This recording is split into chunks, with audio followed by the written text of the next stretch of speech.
আসসালামু আলাইকুম ওয়া রাহমাতুল্লাহি ওয়া বারাকাতুহু। আমার কানের দিকে ধরিয়ে দিন।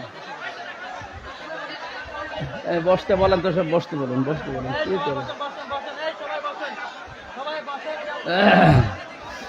আলহামদুলিল্লাহি রাব্বিল মাশরিকাইনি ওয়া রাব্বিল মাগরিবাইন আল্লাযী খালাকা কুল্লা শাইইন যাওজাইন ওয়া আওজাবা আলাইনাল ইহসানা বিল ওয়ালিদাইন ওয়া নাশহাদু আল্লা ইলাহা ইল্লাল্লাহু ওয়াহদাহু লা শারীকা লাহু ওয়া আশহাদু আন্না মুহাম্মাদান আবদুহু ওয়া রাসূলুহু সাজ্জাদুল কাওনাইন সাল্লাল্লাহু আলাইহি ওয়া আলা আলিহি ওয়া আসহাবিহি ওয়া আতবাইহি আজমাইন লাইলান ওয়া নাহারান ফিত তারফাইন فقد قال الله تعالى في كلامه المجيد وبرهانه التوحيد أعوذ بالله من الشيطان الرجيم بسم الله الرحمن الرحيم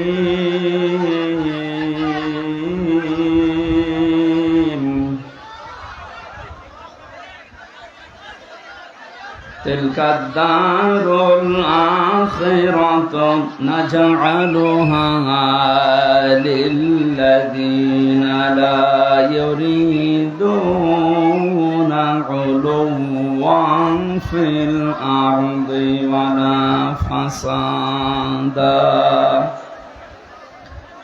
والعاقبة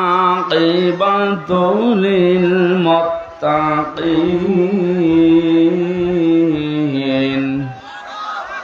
صدقت يا ربنا. عن أبي هريرة رضي الله تعالى عنه قال قال النبي صلى الله عليه وسلم يقول سبعة يظلهم الله في ظله يوم لا ظل إلا ظله الإمام العادل إلى آخر الحديث رواه ابن ماجه. وقال تعالى في شان حبيبي وما زادهم إلا إيمانا وتسليما اللهم صل على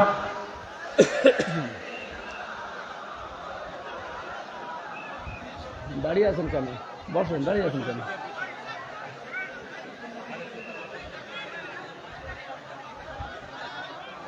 দাঁড়িয়ে কি করেন? বসেন না কেন?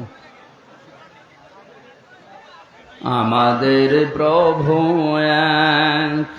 এক নবীর উম্মত, জীবন বিধান ঐশী বাণী কোরআন।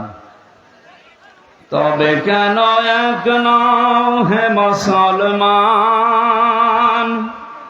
এক হও করিয়া আহ্বান। আমাদের প্রভু এক নবীর উম্মত, জীবন বিধান ঐশী বাণী কোরআন।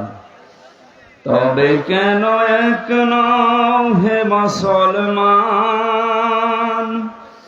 এক হও করি আহ্বান। আলহামদুলিল্লাহ। আপনাদের কথা আর কি গুরুত্বপূর্ণ কারো বাকি আছে? 30 সেকেন্ড সময় দিলাম, নেন, খুব তাড়াতাড়ি কথা শেষ করেন, এরপর আমরা আরম্ভ করছি।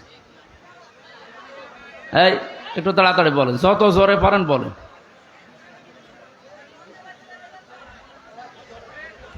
হয়ে গেছে না? হয়নি এখনো? নেন, আবার আরো 15 মিনিট, 15 সেকেন্ড দিলাম, নেন।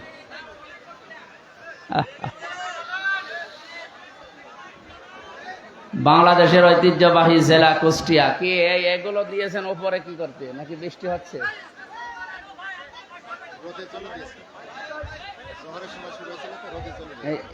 এই দুইটা একটু পিছিয়ে দেন তো, একটু পিছিয়ে দেন।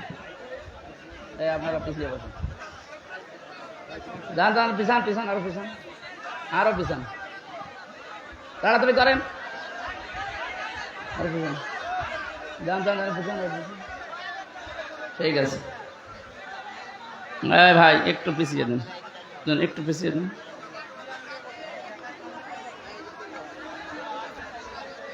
বৈষম্য বিরোধী ছাত্র আন্দোলনের শহীদদের মাগফিরাত কামনায়, আহতদের সুস্থতা কামনায়, মহাবিশ্বের মহাবিস্ময় আমাদের মালিকের মুখের পবিত্র বাণী কোরআনে কারীম তাফসীরুল কোরআন মাহফিল বাঁশগ্রাম বিশ্ববিদ্যালয় কলেজ ময়দানে এলাকাবাসী কর্তৃক আয়োজিত, ছাত্র সমাজ কর্তৃক প্রতিষ্ঠিত এ মহতী আয়োজনের সম্মানিত সভাপতি, সাবেক চেয়ারম্যান বাগলাট ইউনিয়ন পরিষদ, বিশিষ্ট আলেমে দ্বীন জনাব মাওলানা শামসুদ্দিন আহমেদ আতালাল্লাহু উমরাহু ওয়া বারাকাল্লাহু ফি হায়াতি, বলেন আমিন। মাহফিলের প্রধান অতিথি শাইখুল মাশায়েখ বাংলাদেশ জামাতে ইসলামী কুষ্টিয়া জেলা শাখার সম্মানিত আমির, বিশিষ্ট ইসলামী চিন্তাবিদ শিক্ষাবিদ অধ্যাপক মাওলানা আবুল হাশেম দামাত বারকাতুহুমুল আলিয়া, বিশেষ অতিথি বাংলাদেশ জামাতে ইসলামী কুষ্টিয়া জেলা শাখার সম্মানিত সেক্রেটারি অধ্যাপক সোজাউদ্দিন জর্দার দামাত বারকাতুহুমুল আলিয়া, এ মাহফিলে উপস্থিত সম্মানিত ওলামা ইকরাম, সামনে বসা মুসলমান ভাইরা, পর্দার আড়ালের সম্মানিত মা এবং বোনেরা, প্রশাসনের ভাইরা, মনে হয় আর বলা লাগছে না, কারণ না হলেও এখন আর সমস্যা হচ্ছে না।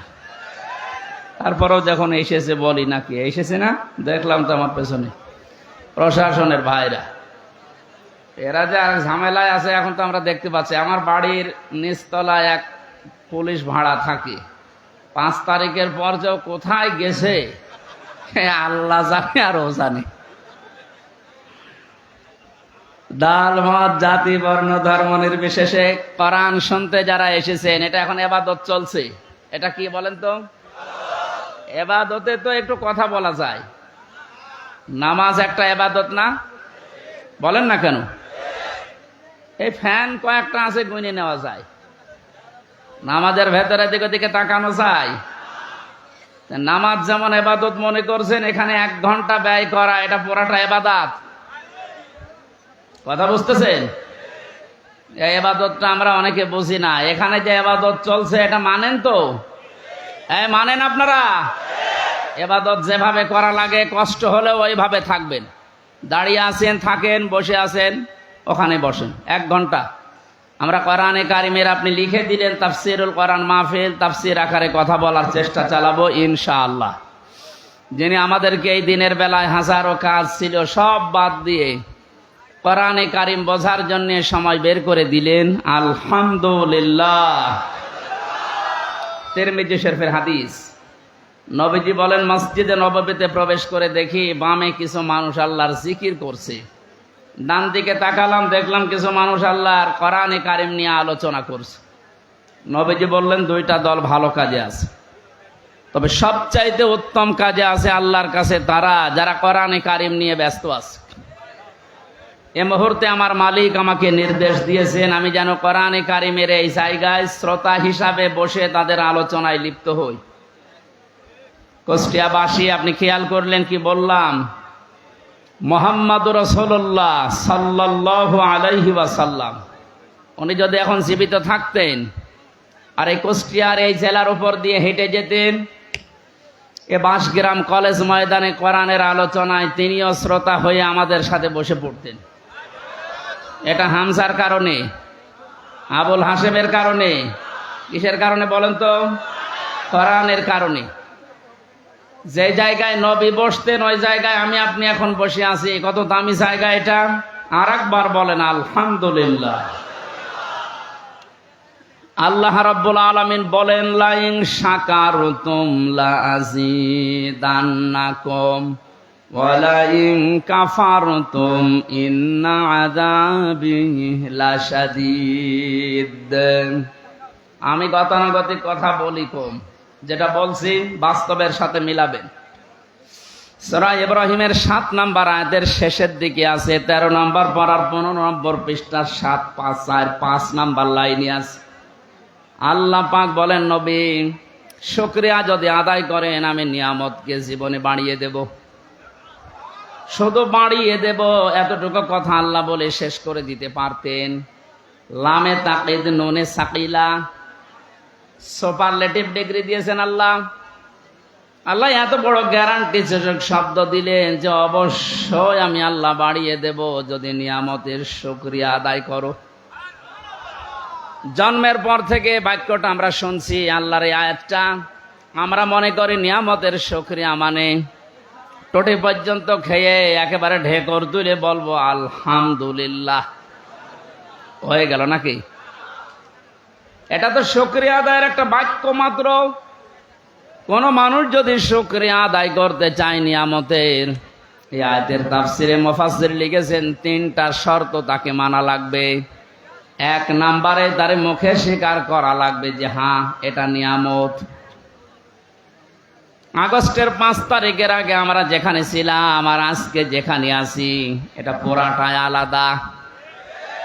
কথা বলে না কেন? এটা কত বড় নিয়ামত।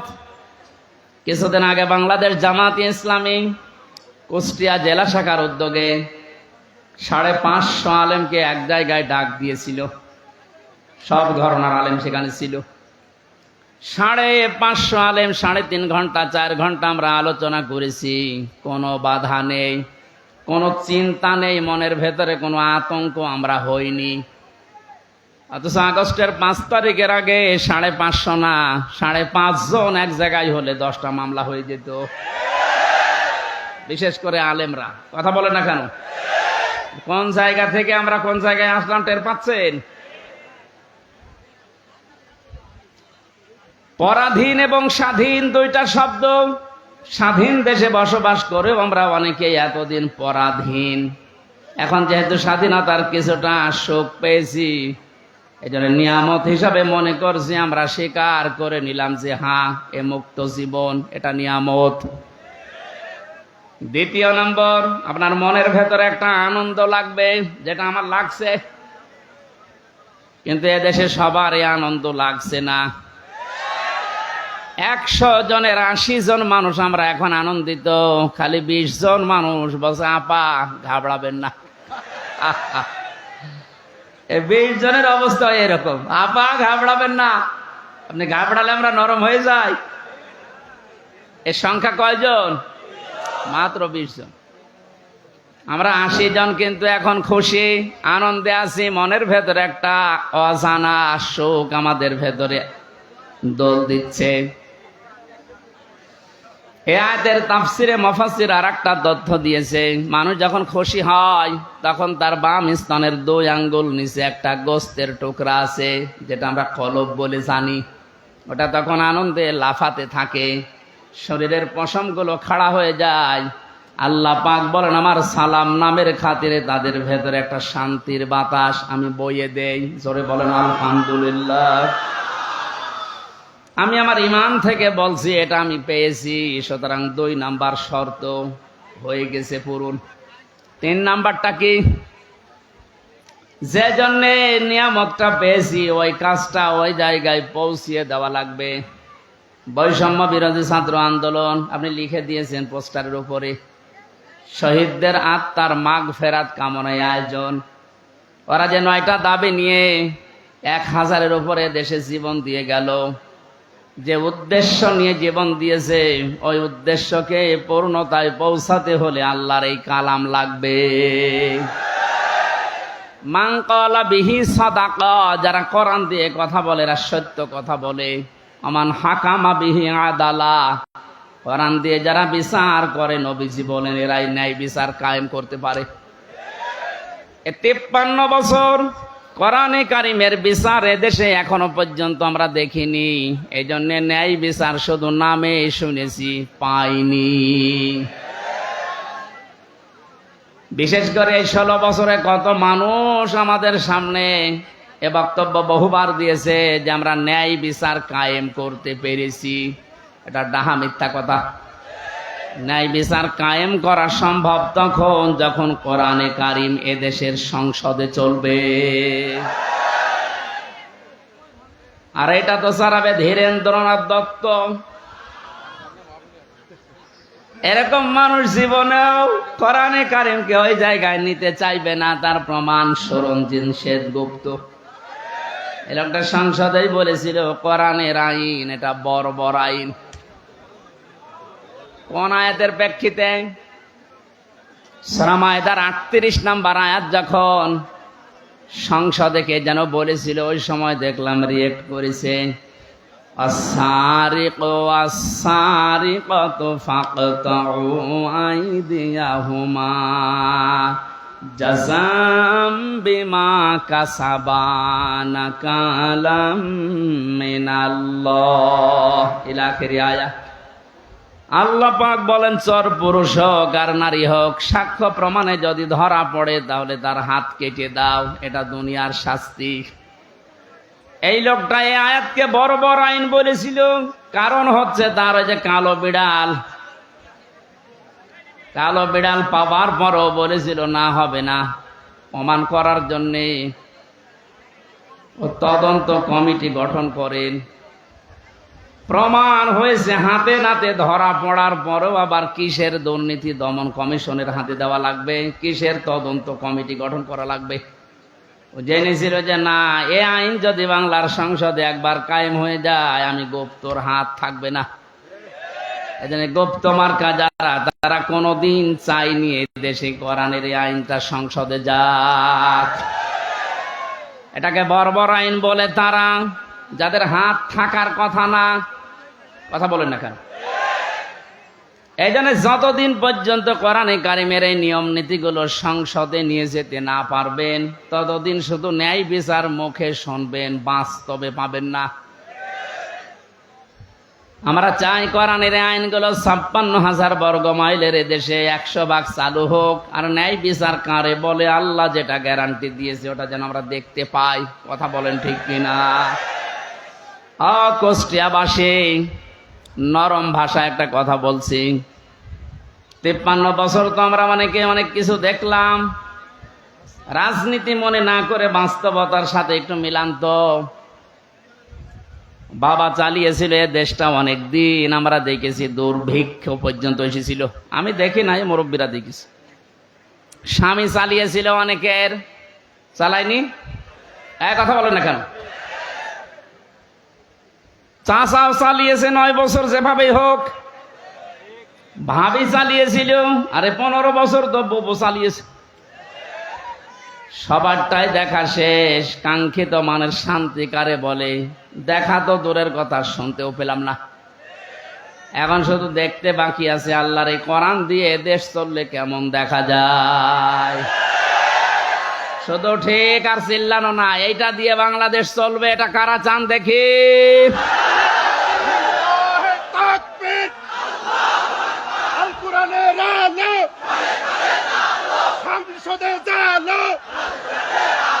বাংলাদেশ জামাত ইসলামী।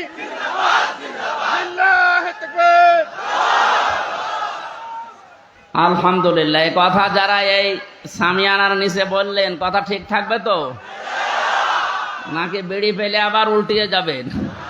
না।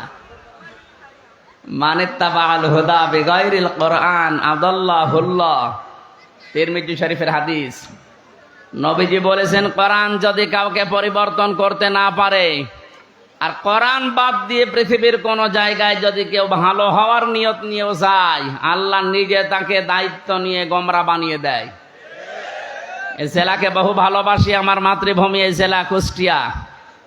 খুব ভালো করে শোনেন কুষ্টিয়ার মানুষেরা, কোরআন যেখানে নেই ওখানে গেলে আপনাকে খারাপ বানাবে। হামজা বলেন, আদাল্লাহুল্লাহ আদাল্লা ইউদিল্লু বাবে ইফাল থেকে এসেছে। যদি নবী দল্লা ইয়াদিল্লু দিতেন তাহলে বাংলা অর্থ দাঁড়াতো যে আপনি নিজেই নিজেকে খারাপ বানিয়ে ফেলেছেন। বাবে ইফাল থেকে আসার কারণে শব্দের অর্থ দাঁড়িয়েছে আপনার হয়তো নিয়ত ভালো ছিল, কিন্তু এমন এমন জায়গায় গেছেন যেখানে কোরআন ছিল না। নিয়ত ভালো থাকার বড় কোরআন না থাকার কারণে আল্লাহ নিজে দায়িত্ব নিয়ে আপনাকে আরো খারাপ বানিয়ে দেবে। এর বাস্তব প্রমাণ কুষ্টিয়ার লালনের বাজার। হাজারো মানুষ বিভিন্ন জেলা থেকে আসে, এ জেলা থেকেও যায়, কি খারাপ নিয়তে যায় না। আপনি পড়ে গেলাম লালমনিরহাট, নীলফামারী যারা আছে, বউ ছেলে মেয়ে বেটার বউ সব নিয়ে, কারো নিয়ত খারাপ না। জায়গা পাচ্ছে না, গরিব মানুষ বাসের মাথায় উঠে আসতেছে, কেন? আল্লাহর ওলি এখানে শুয়ে আছে। অথচ বাস্তবতা কি? এখানে কোরআনের নিয়ম নীতি চলে, যত শিরিক সব চলছে। এমনকি আমার যতটুকু বাস্তব দেখা, সারা দেশে কুড়িয়ে আপনি যে কয় মন গাঁজা না পাবেন, এ মাজারে তার চাইতে বেশি গাঁজা পাওয়া যায়। পুলিশ পাহারা দিয়ে আরো গাঁজা খাওয়ায়, খান। এই হচ্ছে আল্লাহর ওলির অবস্থা। এখানে কোরআনের কোনো নিয়ম নীতি নেই। সুতরাং আমরা দেখতে পাচ্ছি কি, মানুষ ভালো হওয়ার নিয়তে আসার পরও আগে বিড়ি খাইতো না, এখন বিড়ি খায়। আগে গাঁজা খাইতো না, এখন গাঁজা খায়। ওকে ভালো হয়েছে না খারাপ হয়েছে? ওকে খারাপ বানিয়েছে হামজা কে? বলেন। এ কথাটাই, হাদিসটা 100 ভাগ মানেন তো? হেদায়েত দেওয়ার একচ্ছত্র মালিকানা যেহেতু আল্লাহর, আর উনি জানিয়েছেন আদাল্লাহুল্লাহ, আমি নিজে তোকে খারাপ বানাবো। কুষ্টিয়াবাসী আমরা কোরআনের এই চোখ, হাদিসের চোখ লাগিয়ে দিয়ে যারা দেখতে পাচ্ছি, আজকে আপনাকে সতর্ক করার জন্য এসেছি। খুব ভালোভাবে খেয়াল করেন, কোরআন যেখানে নেই ওখানে গেলে আপনি নিজে খারাপ হবেন না, আপনাকে খারাপ বানানো হবে। আর এর কর্তা হবেন কে? বলেন। সুতরাং এটা বিশ্বাস যদি 100 ভাগ করে থাকেন, সিদ্ধান্ত নেওয়া যায় না যে কোরআন যেখানে নেই ওখানে আমি যাব না। বলেন। আরো নিচে নামবো? ঠিক আছে, নামলাম। তাহলে আজকে থেকে আর একটা সিদ্ধান্ত নিয়ে কোরআনের মাহফিল থেকে বিদায় নেওয়া লাগবে। এই বাংলাদেশে যত রাজনৈতিক দল আছে, যে দলে কোরআন নেই, কোরআনের কর্মসূচি নেই, ওই দলের প্রতিষ্ঠাতা আমার বাবা হলেও আমি ওখানে নেই। এটা ঠিক রাখবেন। কারা দেখি? লিল্লাহে তাকবীর। এই আন্দাজ হাত তুলবেন না। দেখেন তো, হাত তোলেনি কে? দেখেন তো।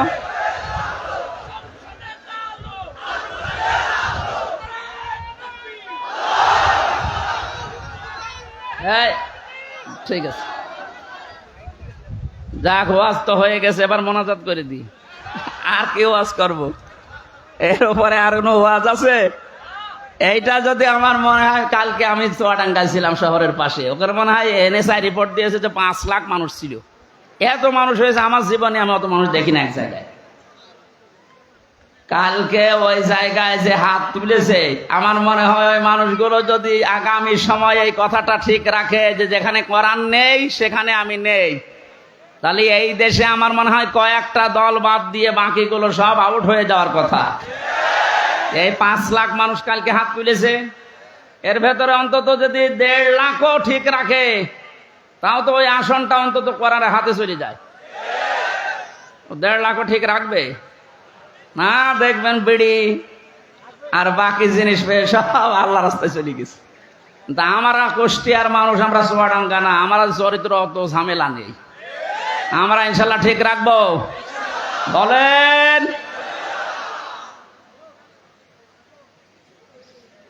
যত জেলায় গেছে, হাদিসটার ব্যাখ্যা যত জায়গায় করেছি, আমার মনে হয় মানুষগুলো যদি সারা হাত তোলে শুধু, এরাও যদি ঠিক রাখতো, তো বাংলাদেশে আমার সেই 11 সালের পর থেকে যা শুরু হয়েছে আমার আলোচনা, ওই সময় দেশে ইসলাম কায়েম হয়ে যাওয়ার কথা। কোরআন নেই, আমি সেখানে নেই, তাহলে কোন দল টিকবে? আগে দেখবেন যে কোরআনের কর্মসূচি এই দলের ভেতরে আছে কিনা।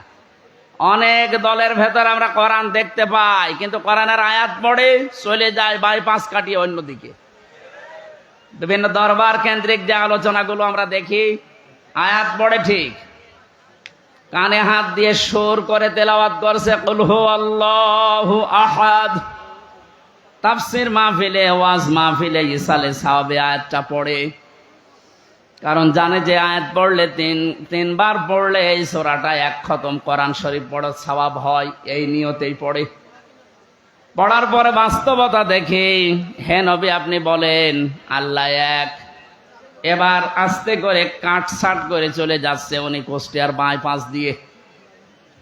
এবার বলে নবী কোন নবী? নিজেই বলে নবী ফাতেমার বাবা। এ ফাতেমাকে হোসাইনের মা। হোসাইন মানে আমার সাথে যে হুজুরটা থাকে ওইটা, হযরতে হাসান হোসাইনের মা। এ হোসাইনের মা উনি কে করেছিলেন? হোসাইন শাহাদত বরণ করেছিলেন কারবালায়। এবার আপনাদেরকে আমি কারবালার ঘটনা শোনাবো মাত্র 2 ঘন্টা। আয়াত পড়েছিল কি? কুল হুয়াল্লাহু আহাদ, আর তাফসীর হচ্ছে কারবালার। তাও তো কারবালার যে 27টা শিক্ষা আছে ওইগুলোও যদি সামনে নিয়ে আসে তাও তো মানায়। এমন এমন কথা হোসাইনের নামে চালিয়ে দেয়, হাসানের নামে, যেগুলো কোরআন হাদিসের বাস্তবতা ইতিহাসে কিচ্ছু নেই, ও ভণ্ডরা সব বানায়। আর আমরা গ্রাম্য মানুষ বিভিন্ন জায়গায় বসে বসে শুনি আর বলি যে হ্যাঁ ওয়াজ হচ্ছে, এই তো ওয়াজ হচ্ছে। এই জন্য কোরআনে কারিম কথা বলে ঠিক, কিন্তু কোরআন থেকে যে কথা আল্লাহ জানাতে চেয়েছেন কুল হুয়াল্লাহু আহাদ দিয়ে তার ওয়াহাদানিয়তের কথা, তার একাত্মবাদের কথা, এই কথাগুলোর যদি আহাদুন শব্দের, ইলাহুন শব্দের ব্যাখ্যা আমরা জনগণকে সঠিকভাবে শোনাতে পারতাম, এদেশের মানুষ আমার মনে হয় অনেকে পরিবর্তনের চেষ্টা করত। কালকে 2 জন যারা মুসলমান হয়েছে চুয়াডাঙ্গায়, অশিক্ষিত মানুষ না, 2 জনে শিক্ষিত। ওখানে আমার শব্দের ব্যাখ্যা ছিল ইলাহ শব্দের সাজ্জিদ আবুল আলা মওদুদি রহমতুল্লাহ আলাইহের, ওনার একটা লিখিত বইয়ের ওপরে কালকে আলোচনা ছিল আমার। উনি ইলাহ শব্দের ব্যাখ্যা যেভাবে করেছিলেন, ওই শব্দের অর্থগুলো বাস্তবের সাথে যখন মিলিয়েছি, বলে একটা হিন্দু, তাও কট্টর হিন্দু, খুব যত্ন সহকারে পূজা করে। আমাদের মুসলিমদের ভেতরে প্র্যাকটিসিং মুসলিম যেমন খুব বেশি অ্যাক্টিভ ভাবে যারা ইসলাম মানে, এই রকম লোক একটা। কথা শেষ করার পরে আমি জিজ্ঞাসাও করেছিলাম যে কি আপনি মুসলমান হয়ে গেলেন কেন? আপনি যেভাবে বুঝিয়েছেন আমি এতদিন পর্যন্ত ভাবি নাই, কারণ আমরা এইভাবে পড়াশোনা করার সুযোগ পাই নাই। আমাদের যে ধর্ম, ওই ধর্মে আমাদের কিতাবগুলো আমাদের পণ্ডিতরা ছাড়া, ধর্মের গুরু ছাড়া আমাদের পড়তে দেয় না। ইলা শব্দের যে অসারতার ব্যাখ্যা দিয়েছিলেন যে পৃথিবীর বহু ইলা আছে, আন্দাজে ইলা দাবি করে থাকে, ওদের কোনো কর্মক্ষমতা বাস্তবতা কিচ্ছু নেই। শেষ পর্যন্ত আমার বিবেকে নাড়া দিয়েছে, এই সত্যকে সত্য না মেনে মারা গেলে আমি নিজেকে ক্ষমা করতে পারবো না। দেন আপনি আমার ইসলামে দীক্ষিত করে দেন, জোরে বলেন সুবহানাল্লাহ। এই জন্য আমরা কোরআনে কারিম যেখানে নেই, আজকে থেকে আপনি সিদ্ধান্ত যখন নিয়েই ফেলেছেন যে অন্য কোনো জায়গায় আর যাবেন না, আজকের এই মাহফিল আমার মনে হয় যদি ঠিক রাখতে পারেন হাতটা, এই আলোচনা, এই আয়োজন সাকসেস। জোরে বলেন সুবহানাল্লাহ। দরুদ আর সালাম পাঠ করে আজকের তেলাওয়াতকৃত আয়াত, যদিও এটা একটা সম্ভাবনা বাস্তবতা নিয়ে সামনে আল্লাহ আয়াতটা নাজিল করেছিলেন সূরা কসসের 85, 84, 83, 84 এই আয়াতগুলো।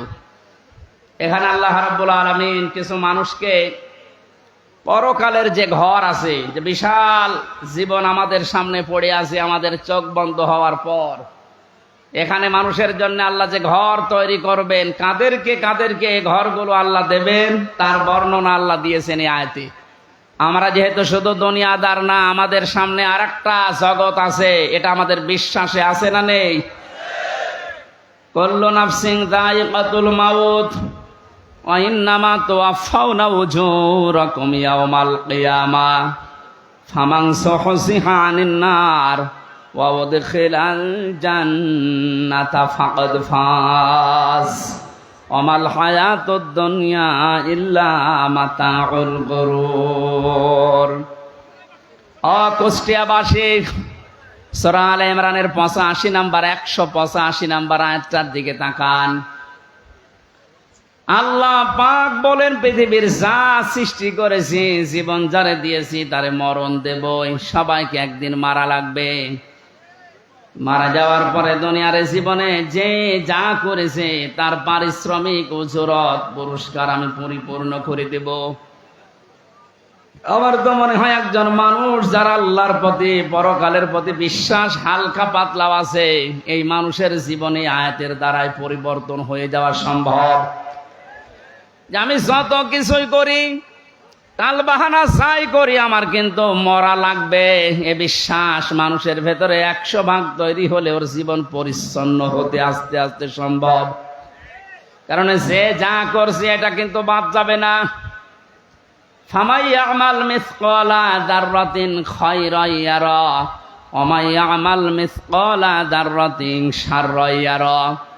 কোন মানুষ যদি যাররা পরিমাণও ভালো মন্দ কাজ করে দুনিয়ায়, কিয়ামতের দিন সে পাবে। কি পাবে? এর আগে যত তাফসির আমি দেখেছি, পুরাতন ওল্ড তাফসির, মুফাসসিরে গ্রামে ইয়ারা শব্দের ব্যাখ্যায় দিয়েছেন যে কিয়ামতের দিন আপনাকে দেওয়া হবে, এতটুকুই শেষ। আধুনিক তাফসির যারা বের করছেন, দেওয়া হবে এখানে লেখা নেই। ইয়ারা মানে চোখ দিয়ে দেখা।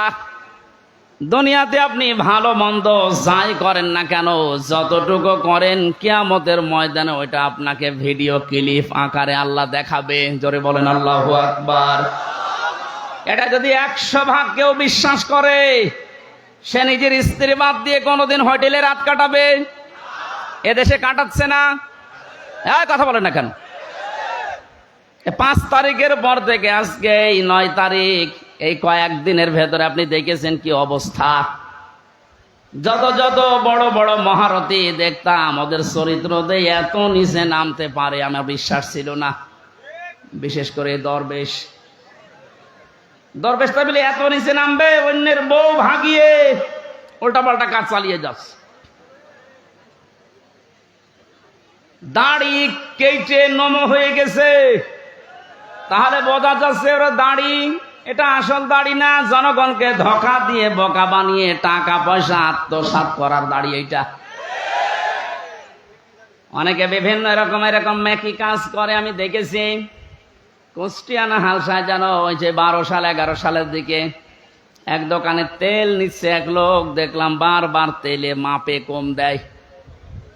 ঘুরে এসে ওরে বললাম, চাচা আপনি একটা কাজ করলেন কেন? আপনি তো বারবার এভাবে তেল মেপে দেন, ওই লোকটা তো বসে নাই, একটু আলা ভোলা। তা আপনি এসে তো টের পান যে কি করলেন। কিছুক্ষণ আগে নামাজ পড়ে আসলেন, টুপি এখনো আপনার মাথায় আছে, আর আপনি বারবার ওজনে কম দিচ্ছেন। নামাজ পড়ার এই হাল। পকেট থেকে একটা সাদা টুপি বের করে বলছে, বেশি বোঝো, এটা আমার তেল বেচা টুপি আর এটা নামাজ পড়া টুপি। আমার মনে হয় এই দোকানদার যা করেছিল, এই 15 বছর পরে দরবেশ ঠিক এইটাই করেছে। কি বৃষ্টি হচ্ছে নাকি?